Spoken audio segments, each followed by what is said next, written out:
Captain Lilpaw couldn't keep her tail from wagging as they zoomed in on the port. Ashen Duct was a well-named spaceport, stolen from the Regran Cooperation some 100 years ago as they fell into bankruptcy. Its proper name was Station 98237 Cruel Space Adjacent, but they called it Ashen Duct because troublemakers were reduced down by the sheer amount of overenthusiastic laser fire until the only thing left was the ash in the ducts. Of course, it's a pirate station, so troublemakers are those who are stupid enough to damage the station itself, and that's about it. Of course, it's a pirate station, meaning there's always at least a few hilariously stupid people getting lit up by the guards. They were considered part of the local entertainment. "Captain, we have our landing permissions, we've got a dock and are heading to it," Hani says from nearby, and she nods. Most of her command crew are either multi-limbed species or non-limbed species. They can either press all the buttons or pay massive attention to when they need to press that one all-important button. The ship goes in smoothly and she nods before Hani goes through all the docking sequences, flipping each of the switches in order with her 6 arms faster than most other races could. As a BIH-1100R11, her sensory antennae were so sensitive that the little lights on the panel were nothing but a redundancy, as she could straight up pick out the electromagnetic currents running beneath them. If she wasn't so dim as to be unquestioning of her captain, then by species alone, she'd be in engineering and working on sniffing out the tiny bits of wear and tear that naturally builds up over time in any electronic system. "Good, lock us in nice and tight while I get myself and my team ready," she says before turning on the speakers all over the ship. "Shifts 4 through 8 are allowed to do whatever so long as they're back in 12 hours. Shifts 9 and 10 are on resupply duty and the rest are to hold down the ship. Standard port, plan, unless you're part of my little getaway, which means get your weapons on and check them 3 times each." She orders the ship and cuts off the two-way as nearly half the ship starts cheering about how it's their turn to have fun. "All right, girls, I'm a comm call away if you need me," Lilpaw says as she rises up from her laying position in the command couch and quickly pads out of the room. "Enjoy the date, Captain," Jingay chirps out as the limbless woman shakes the tip of her tail at her with a huge smile. The TRC-1100 chauffeur would be almost threatening, shaking the axiom-infused rattle at the tip of her tail at her, but the woman's too dim to actually use it properly. If she had grown up in primitivism, she'd have died as a child. Deep Crag Nagasha have a fairly harsh homeworld. "I will," she says. There's no real point getting angry at the living answering machine, whose name literally translates to "kinda stupid" in an older Nagasha language. Captain," Jingay begins before she can properly leave the bridge. "Yes? It's my turn with Brent next, right? I just wanted to make sure things weren't shifted around again. It kept happening when I was married, and I never even really met him before I was recruited," Jingay asks, and despite herself, Lilpaw feels a twist of pity. "You're next. Unless he gets hurt for some reason, you're going to have a good night with him," she promises, and the snake woman's smile is enormous as she hisses in anticipation. "She'll have to speak to Miles. Make sure he doesn't get cold feet." She leaves the ecstatic snake woman to her fantasies and quickly pads her way through her ship. The forward airlock is where she and the team are leaving from. The girls on the supply run are using the rear airlock, closer to the storage bays. She cannot keep the leer off her face as the door to the forward airlock opens. 10 men in different levels of armor mixed and matched with rugged casual wear and a massive amount of weapons. The big stompy black boots were universal, although the knives strapped to a lot of them were not. All in all, they looked like they walked out of a cheesy beefcake-filled action movie. They all had at least a pistol on them, with Brent, her boy, having his gigantic long-range rifle on his back and a bandolier of massive ammunition for it. With that, he could reach out and kill just about anyone in the station from anywhere in the station. His favored pistol was tucked near his heart, and his service one was strapped to his thigh. His jacket and loose pants give him an air of both mystery and danger, with the sheer amount of obvious ordnance tied to him. Ryu was testing out the edge of a long curved sword, while Lu smiled nastily at him with his shining hook-ended swords. The two had apparently gotten into a cultural pissing contest that had stopped just short of someone getting stabbed, and from the look of both of them, neither was backing down. The fact that each also had what were called shotguns slung over their backs with a belt of ammo on made them excellent opposites. Actually, considering they were both wearing identical outfits, but for the swords made it a very strange case in opposites. Armored vests to show off the incredible definition in their smaller frames, loose pants tucked into the boots with pockets full of chemical explosives and a knife in each boot, the pistol on their thighs completed the image. Sai has dressed himself in smartly cut and colorful dark blue and green robes that poorly conceal numerous weapons that are so badly hidden they draw attention away from the pistol and knife in his sash. A common trick among pirates. He catches on quick. Around his head is a white wrapping that seems both religious and exotic, especially the brightly flashing gemstone which will grab most, if not all, the attention on him. Very clever, the knife and pistol are practically invisible now, and she can also make out a little bit of armor poking out from underneath. A helmet? He's hiding armor under that big, flashy target.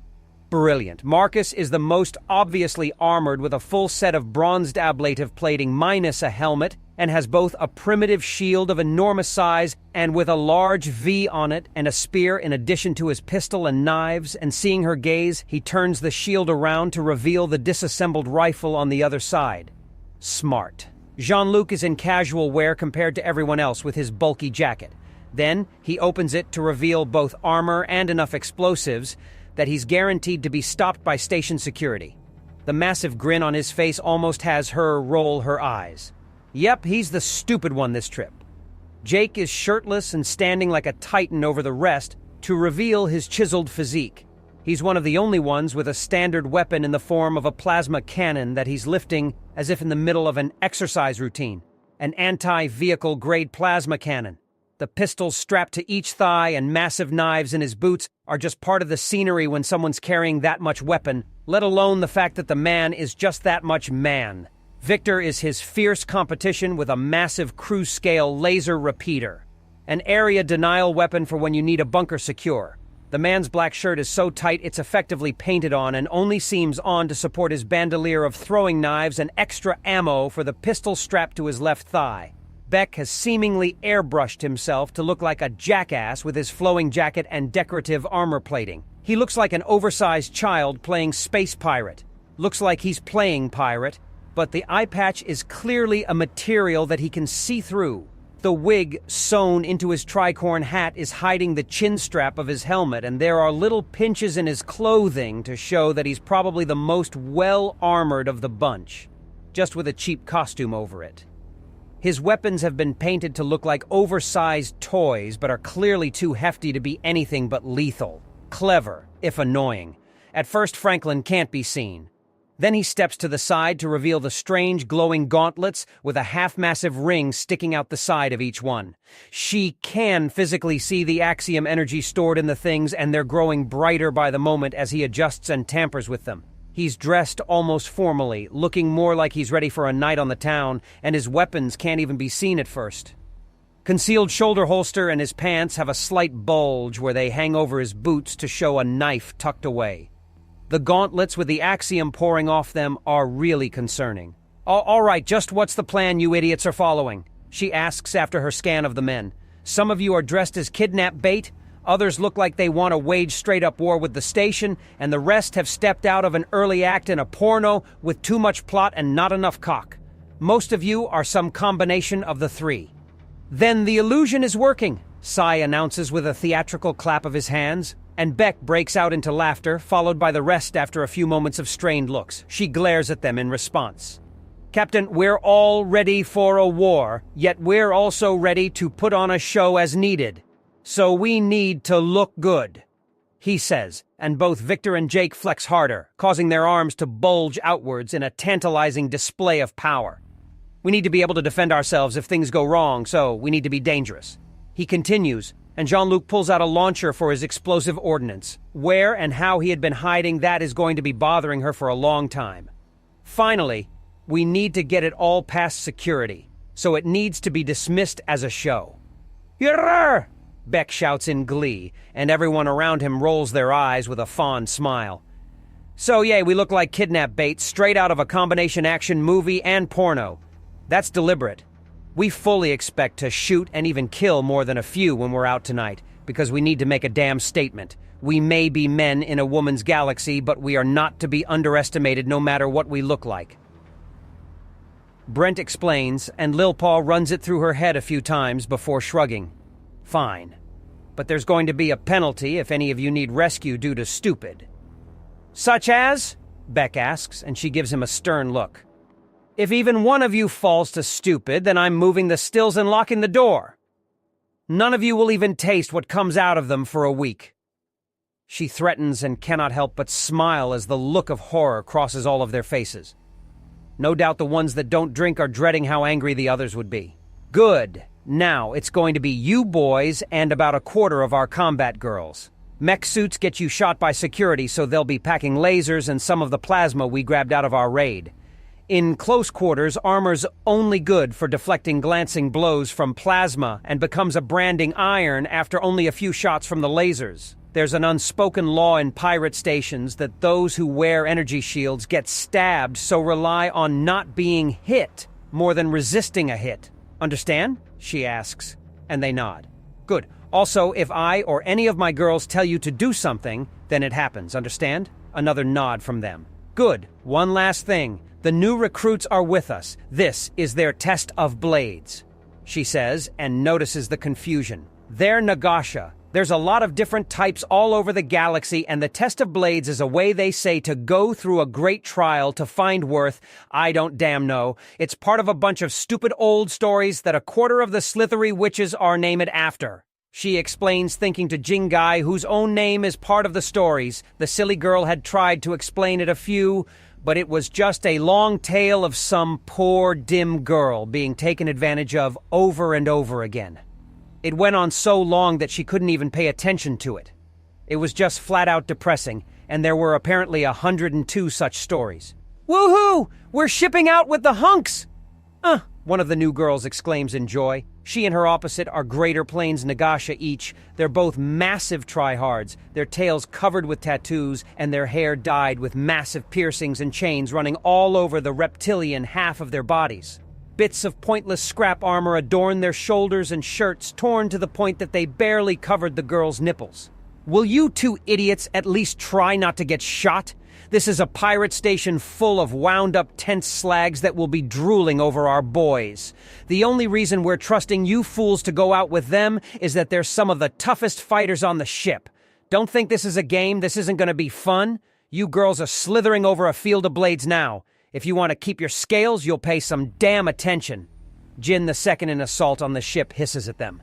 She's a Desert Nagasha, TRC-1100 number 2. 6-armed, and with the fact that she's completely covered, her torso and face with black and white war paint, says to everyone that she's out for blood and murder.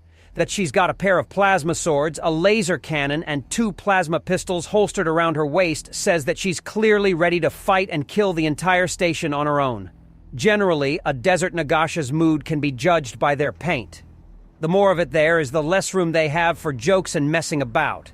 The only level higher would be the painting of her arms as well, which would mean that she's genocidically serious rather than merely homicidally serious. Feeling neutral meant the eyes, lips, and cheeks would all have paint, and never trust a Desert Nagasha without paint. Holy shit, you look ready to rock, Franklin remarks, and Jin gives him a glare. Yep, straight out of a rock concert, Jake says. I'm not sure what the paint means, but it looks like you're ready to either wipe out the station on your own or pull out an instrument and get into a literal battle of the bands. Jin slowly slithers up to the large, darker-skinned man and grabs him by the belt to heft him upwards. I am showing naught but focus. I have neither time nor inclination to entertain stupidity. If any of you end up taken, I will kill everything in my path to get you back. You want to avoid a bloodbath? Then you will not allow yourself to be taken. Understand? Understood. The men state as one, and she nods. She examines them all closely and nods. Hidden armor and a full armory worth of weapons. Good, she says, then looks back at Jake, who she's still holding up by his belt. You will be joining me in my quarters tonight, she straight up tells the big man. I'm gonna make you sweat off that makeup in ways you'll be bragging about for years. Sweat? Nagasha don't sweat, she says. Good time as any to learn, he remarks, and there's a slight quirk of her lip. She sets him down calmly and nods. We're ready. Janet, Lisa, you follow me at all times and offer fire support no matter what. If I point my weapons at someone, then you need to be ready to kill them. You got it, boss lady, Janet cheers. Lasers hot and ready to burn, Lisa adds. It's all Jin can do to not grab their weapons from them and start beating them over the head with them. They'll learn. They'll learn or they'll die. All right, ladies, gentlemen, we going in. Agenda orders before padding to the final few airlock doors, and all but one hiss open as the tiny spot between both major airlocks fills with a touch of atmosphere, barely enough for privacy. The rest of the security is stationed on the way to the meeting place. We are not screwing this up. Holy crap, are we among pirates or more military? Jake asks himself, and Franklin audibly snorts in amusement. More than half all pirates ever are former military, be it in the galaxy or on the high seas. He notes as he draws a large amount of axiom out of the air and molding it into power that lifts him off the ground.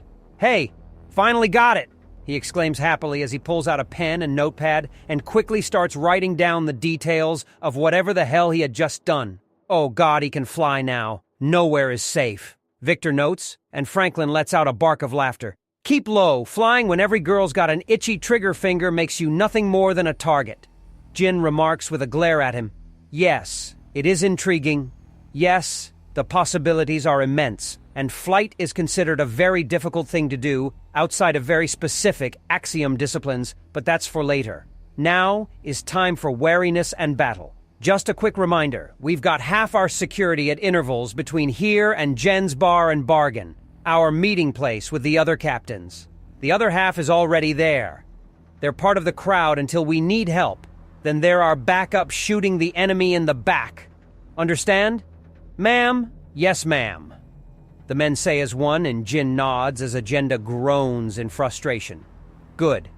Now, Captain, we're ready, she says, and Agenda nods. A command to her implant and the airlock fully opens. Without a word, she leads them through the mobile tunnel that had been maneuvered to link up with the ship proper.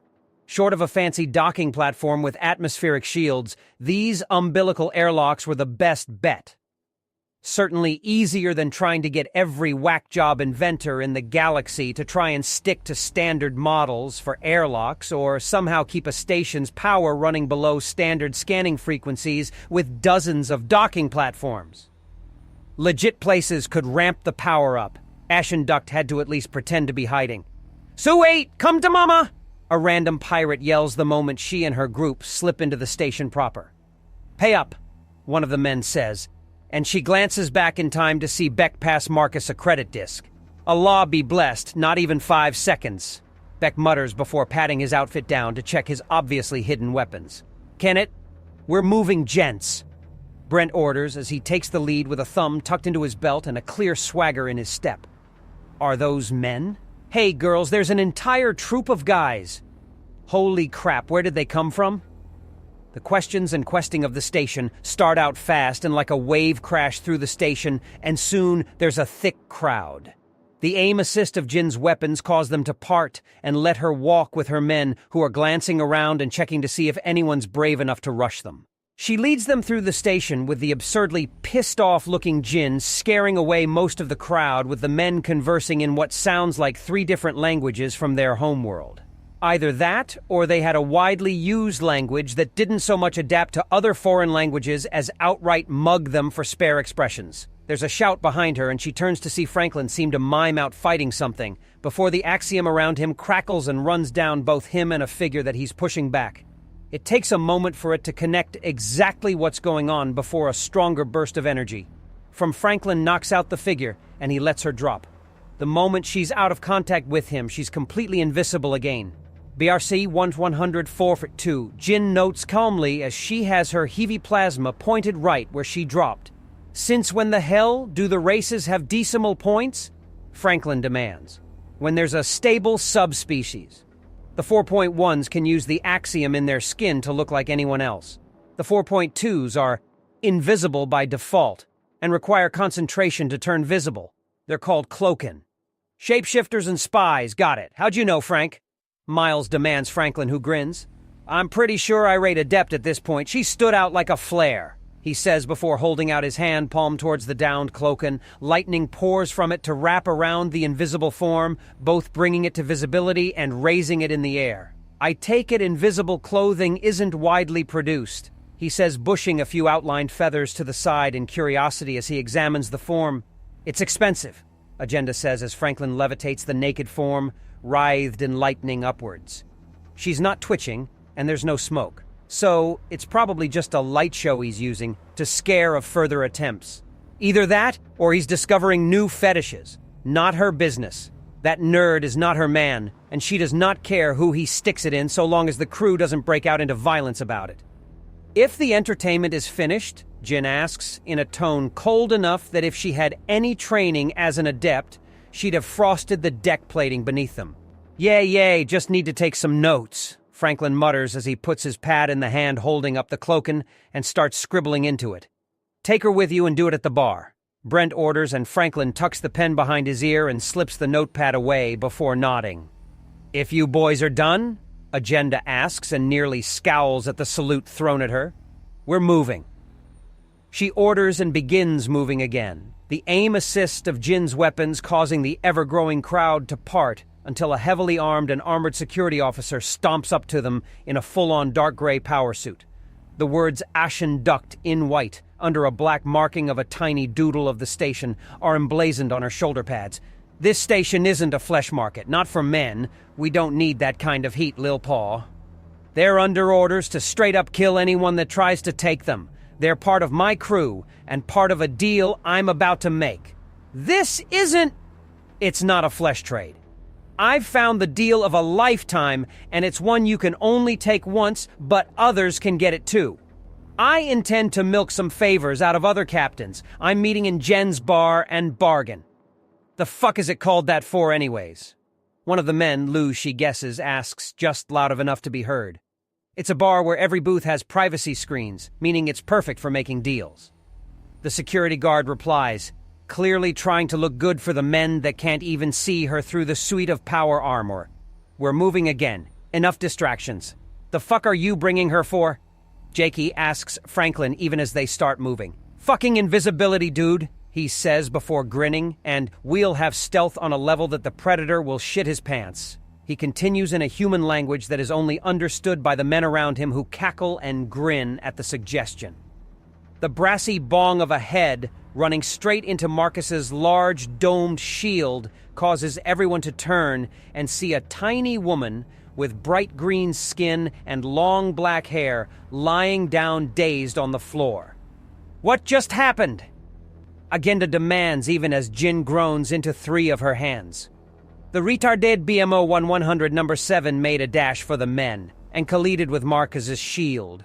No, he didn't deflect her. He didn't even see her before she knocked herself further into mental weakness. Is this normal?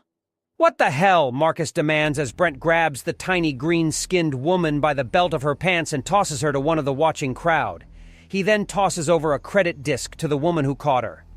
Drag her to a doctor, or at least someplace safe, he orders the woman who nods. Yes, this is normal. Gobes are always like that. They don't consider things, they just rush in at a full sprint and expect it to work out. Them and Cobes and Slobes are problems the galaxy over, more vermin than actual people. Jin explains as she glares at the green pest being dragged away. Unlike actual vermin, they couldn't just be fumigated, trapped, or thrown out an airlock. They were people, and that made it all the more aggravating. Okay, that's it. I'm done. Girls fall in and make a path. Agenda barks and pulses of plasma and red laser beams launch into the air with the tinge of ozone causing a good chunk of the crowd to part as the security moves in. We're moving, she commands, which brings the attention of the men back down. They'd been looking up towards where the laser and plasma fire had gone. So the plasma unravels that fast? Brent asks in surprise. The sheer short range of the weapons was baffling. Yes, the plasma guns were said to be short range, but the blasts had dissipated maybe 3 to 4 stories up. 5 at most. Their lasers can't compete with thermal bloom either. Jake notes as he rolls his shoulders. He'd looked up in time to see a few flares along the laser beams, which killed all its power to the point that it acted more like a bright laser pointer at the ceiling some 10 stories up. That just means we've got the range, my friends, but the first idiot to get cocky will likely get his shot off. Victor adds himself and Agenda just shakes her head. She needs to learn their language, whatever it's called.